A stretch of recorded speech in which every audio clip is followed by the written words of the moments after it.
कैफी साहब तो जो करना था कर गए और बहुत एक पहचान है कैफी आज़मी हमारे ज़िले की। शबाना आज़मी भी हैं। अच्छा लगता है आज़मगढ़ से जोड़ना कि आज़मगढ़ से तो हूँ ही मैं। और चूँकि मैं मेरी पहली आप जानते हैं ना मुझे, आप 3 साल से जानते हैं। मैं आज तक आज़मगढ़ इतनी बार आया हूँ, किसी प्रिंट मीडिया के संपादक या संवाददाता से मेरी आज तक की मुलाकात नहीं हुई। मैं खुद भी यहीं का हूँ। मनोज टाइगर जी हैं, विक्रांत सिंह हैं, इश्तियाक शेख बंटी बहुत बड़े डायरेक्टर हैं भोजपुरी के, और ये तमाम लोग जो हैं वो इस वक्त भोजपुरी से ही हैं और इसी ज़िले के हैं। तो इन लोगों ने उस बदनामी को धोने का बहुत काम किया है। आज़मगढ़ हमारे दिल में बसता है। सुकून मिलता है कि यहाँ सुकून मिलता है। वादा करता हूँ आपको पकाऊंगा नहीं। अगर थोड़ा बोर भी हो तो बर्दाश्त कर जाइएगा, आपके शहर का बच्चा हूँ तो इतना हक तो मेरा बनता है।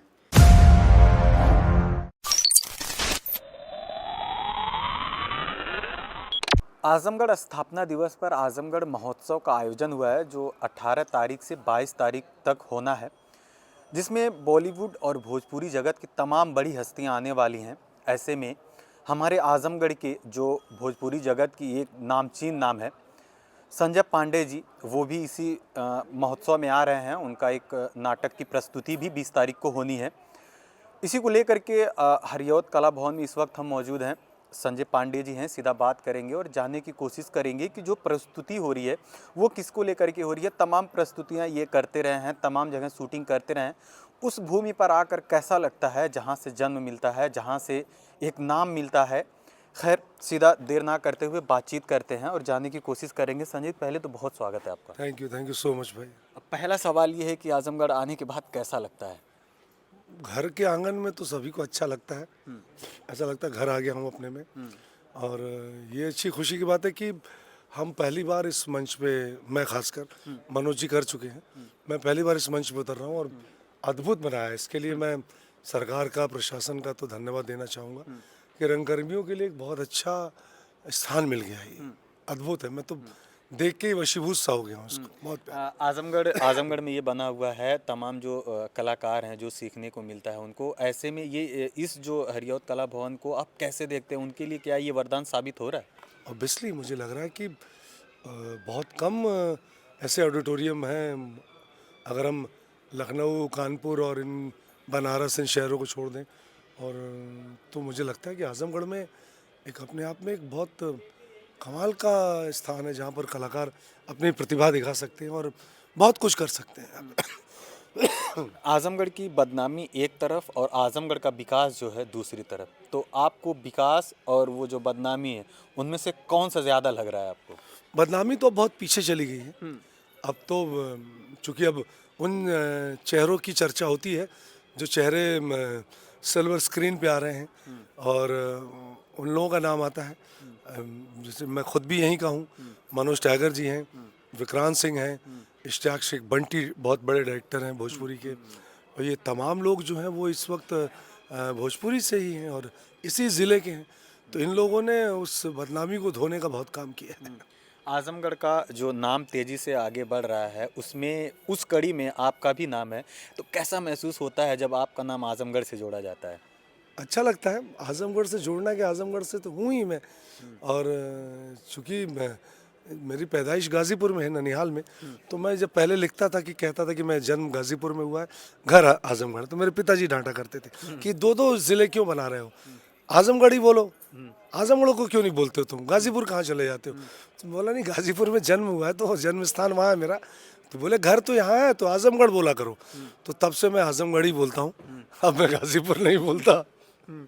तमाम जगह आप जाते हैं, लोग सेल्फी लेने के लिए आते हैं, साथ में फ़ोटो खिंचवाना चाहते हैं। उसको दरकिनार करते हुए जब आप आज़मगढ़ में आते हैं, लोग आपके पास आते हैं फ़ोटो लेने के लिए, सेल्फी लेने के लिए, उसी आज़मगढ़ में जिस आज़मगढ़ से आप हैं, तो फिर वो कैसा महसूस होता है? हाँ, ये बहुत अच्छा तो लगता है, पर इसमें बहुत देर हुई।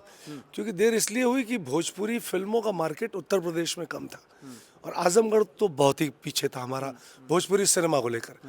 पर जैसे जैसे मेरी फिल्में बढ़ती गई, भोजपुरी सिनेमा की पकड़ यूपी में मजबूत होती गई, शूटिंग्स होती थी गई, और इसमें दिनेश जी का बहुत बड़ा योगदान है। दिनेश जी की फिल्में इतनी आई और उनके साथ मेरी एक जोड़ी बड़ी अच्छी रही, तो पहचान मिली। तो लेकिन थोड़ा देर से मिली, बट अब प्रॉपर मिल चुकी है उस तरीके से। आजमगढ़ जब आप आए थे, मेरी मुलाकात आपसे 3 साल पहले हुई थी, तो आपकी एक शिकायत थी कि आजमगढ़ में जाता हूँ तो लोग मुझे कवर नहीं करते हैं। आजमगढ़ के ही लोग मुझे नहीं कवर करते, आजमगढ़ के लोग बेहतर तरीके से ये जान नहीं पाते हैं, तो क्या वो शिकायतें अब ये कुछ कम हो रही हैं कि ये नहीं? शिकायत मेरी डिजिटल मीडिया से तो खत्म हो गई, लेकिन प्रिंट मीडिया से है। प्रिंट मीडिया को तो पॉलिटिक्स की खबरों से टाइम नहीं है, और अगर वो बीच में कोई पन्ना देते भी हैं तो वो हिंदी फिल्मों के कलाकारों को देते हैं जो उनको जानते भी नहीं है। वो भोजपुरी के या यहाँ की मिट्टी के कलाकारों को प्रिंट मीडिया तवज्जो आज भी नहीं देता है। ये तो मेरी शिकायत उनसे है। डिजिटल मीडिया ने पकड़ा है मार्केट, डिजिटल मीडिया लोग देखते भी हैं, तो डिजिटल मीडिया तो प्रॉपर हमें कवरेज दे रहा है, हमें तवज्जो दे रहा है, लेकिन प्रिंट मीडिया में अभी भी हम परिचय के मोहताज हैं। वजह ये है कि पिताजी आपके जो है अखबार को देखते हैं, क्या वो हमारी अखबार यही में वो तलाशते भी हैं कि बेटा मुझे- आजमगढ़ मुझे- आया है हाँ। तो उसका भी कहीं कुछ मेरे मिले? पापा देखते हैं कि प्रिंट मीडिया, मेरे घर में डेली अखबार आता है। पिताजी उस जमाने के हैं जब अखबार घर की सुबह अखबार से होती थी, और अखबार तो मैं भी नहीं जानता यहाँ कौन से अखबार के कौन चीफ हैं, और मतलब वो भी नहीं जानते मुझे, मैं भी उनको नहीं जानता। तो ये शिकायत तो है कि यहाँ का प्रिंट आपको तो खैर इतनी आपकी पहचान जो नहीं, कमजोर नहीं है कि पहचान है, लोग पर आपको मुझे ना लगता जाने, है कि आप जो- नहीं पहचानते होंगे भले, लेकिन वो आपको जरूर लेकिन पहचानते उनकी होंगे। तरफ से कोई पहल नहीं होती है। हमें लगता है कि हम उनको अप्रोच करें कि हमें छाप दो, तो हम क्यों करें? हम अपना काम करें कि आपको अप्रोच करें। भाई आपका काम है मीडिया देखना ना, आपको ढूंढना है, आप पत्रकार हैं, आपको ढूंढना है कि आपके शहर के कौन लोग हैं, आपके जिले के कौन लोग हैं। आप जानते हैं ना मुझे, आप 3 साल से जानते हैं। मैं आज तक आजमगढ़ इतनी बार आया हूँ, किसी प्रिंट मीडिया के संपादक या संवाददाता से मेरी आज तक की मुलाकात नहीं है। आजमगढ़ का स्थापना दिवस है आज। इसी मौके पर आप आजमगढ़ आए हैं, तो आजमगढ़ वासियों को क्या कहना चाहेंगे आजमगढ़ के स्थापना दिवस पर? मैं सबसे पहले तो आजमगढ़ वासियों को बधाई देना चाहूँगा। आज ये ज़िला बहुत तरक्की कर रहा है, और उसका सबसे बड़ा पहला एग्जाम्पल हम कलाकारों के लिए, मैं कलाकार हूँ तो कला की ही बात करूँगा, हम कलाकारों के लिए जितना अच्छा ऑडिटोरियम बना के दिया है सरकार ने, उसके लिए मैं उत्तर प्रदेश सरकार का शुक्रगुजार हूँ, प्रशासन का शुक्रगुजार हूँ, जो इस महोत्सव को इतने बड़े लेवल पर और 18, 19, 20, 21, 22 5 दिवसीय कर रहा है। स्थानीय कलाकारों को तवज्जो मिल रही है, बाहर से तो हम आ ही रहे हैं, हमारी भोजपुरी इंडस्ट्री के लोग भी आ रहे हैं, तो मुझे लगता है कि ये अपने आप में एक बहुत अनूठा काम है सरकार का। महोत्सव को लेकर के क्या अपील करना चाहेंगे आजमगढ़ के जो लोग हैं, और महोत्सव में आपकी किस तरीके की प्रस्तुति होने वाली है और कब होने वाली है? 20 तारीख को मेरा नाटक है 1 बजे। नाटक का नाम है मेरा कुछ सामान।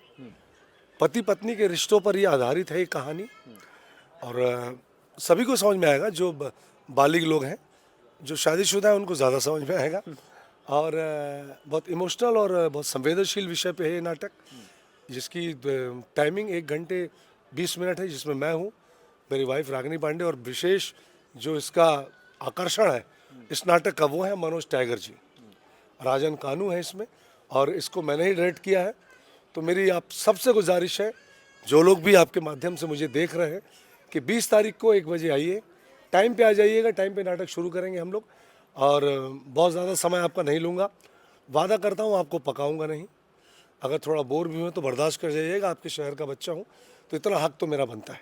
क्या आपको लगता है कि रोज आना चाहिए, रोज कुछ ना कुछ ऐसा होगा जो आजमगढ़ की किरणों को, आजमगढ़ में जो रोशनी है उनको दिखाएगा, दर्शाएगा, बताएगा? मुझे लगता है साल में 5 दिन ही तो मांग रहे हैं आपसे, तो 5 दिन तो आजमगढ़ के नाम पे दे ही सकते हैं हम लोग, अपने शहर के नाम पे। वो बाहर आए में बच्चों ने इतनी अच्छी पेंटिंग बनाई है, सभी बच्चों ने, स्कूल के बच्चों ने, क्या खूबसूरत पेंटिंग बनाई है। तो वो देखिए तो सही कि आपकी पीढ़ी कितनी टैलेंटेड है, आपकी पीढ़ी कितना काम कर रही है, उनको अप्रिशिएट करिए। तो 5 दिन तो आप दे सकते हैं, मुझे लगता है। आजमगढ़ के निगेटिविटीज़ जो लोग पीड़ित हैं, जो दूर से सुनते हैं आजमगढ़ को, क्या उनको आजमगढ़ को आके समझना चाहिए, देखना चाहिए? वास्तव में जो आजमगढ़ को कहा जाता है वो है नहीं, आपको लगता है ऐसा? हाँ, वो मुझे नहीं लगता कि अब आजमगढ़ वैसा है जैसा माहौल बना है, लेकिन अब वो चीज़ें थोड़ा सी इम्प्रेशन, थोड़ा वो इम्प्रेशन कम होने के लिए इस इम्प्रेशन को बढ़ाना पड़ेगा। कहते हैं कि अगर कहीं रोशनी करनी है तो सिर्फ लाइट जला दीजिए, अंधेरा अपने आप चला जाएगा। तो ये जो कुछ भी हो रहा है, ये वो लाइट है जो बाहर के लोगों तक भी पहुंचेगी कि आजमगढ़ में कितना विकास हो रहा है, और आजमगढ़ में कला को लेकर कितना बड़ा काम हो रहा है। तब ये मानूं शबाना आजमी, कैफी आजमी, संजय पांडे, मनोज सिंह टाइगर, ये लोग आजमगढ़ को रोशनी दे रहे हैं, टार्च जला रहे हैं, यही मानूं मैं? बिल्कुल जला रहे हैं। कैफी साहब तो जो करना था कर गए, और बहुत एक पहचान है कैफ़ी आज़मी हमारे ज़िले की। शबाना आज़मी भी हैं। अब शबाना जी ने आज़मगढ़ के लिए क्या किया ये मुझे जानकारी नहीं है, लेकिन हम लोग आज कहीं भी किसी इंटरव्यू में होता है तो आज़मगढ़ का नाम हम पहले लेते हैं और आज़मगढ़ हमारे दिल में बसता है। सुकून मिलता है आके यहाँ पे। सुकून मिलता है इधर। बहुत शुक्रिया संजय जी बात करने थैंक यू, के लिए। Thank you, thank you. बिल्कुल इस तरीके से संजय पांडे जी हमारे साथ थे जो आजमगढ़ के ही रहने वाले हैं। आजमगढ़ महोत्सव जो हो रहा है 18 तारीख से 22 तारीख तक, उसमें इनका जो नाटक है वो 20 तारीख को होना है। लोगों से अपील भी कर रहे हैं आने के लिए। खैर इस बातचीत के बारे में आप क्या सोचते हैं हमें कमेंट करके ज़रूर बताइएगा। बहुत बहुत धन्यवाद।